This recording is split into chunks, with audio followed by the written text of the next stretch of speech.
దేవుడు ఏర్పాటు చేసిన ఆ పనిని నేను పూర్తి చేశాను కాబట్టే. చాలామంది అన్నారు, ఎంతోమంది సేవకులు వీడు పని చేయలేదు అనేవారు.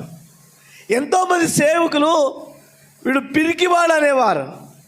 ఎంతోమంది సేవకులు సేవకురాళ్ళు కూడా ఈయన వల్ల కాదు, భయపడతాడు, పిరికివాడు, పీసినారోడు, ఏం బ్రతకలేదు అన్నవాడు.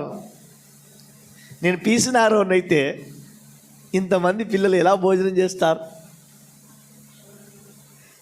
హల్లెలూయా. నేను పీసినారోనైతే 15 మంది సేవకులకు మన సంఘం ద్వారా ఎందుకు సహాయం అందుతుంది? ఆమేన్. ఇంకొక 5గురిని సండే స్కూల్ టీచర్స్ను మనం అడాప్ట్ చేసుకున్నాం.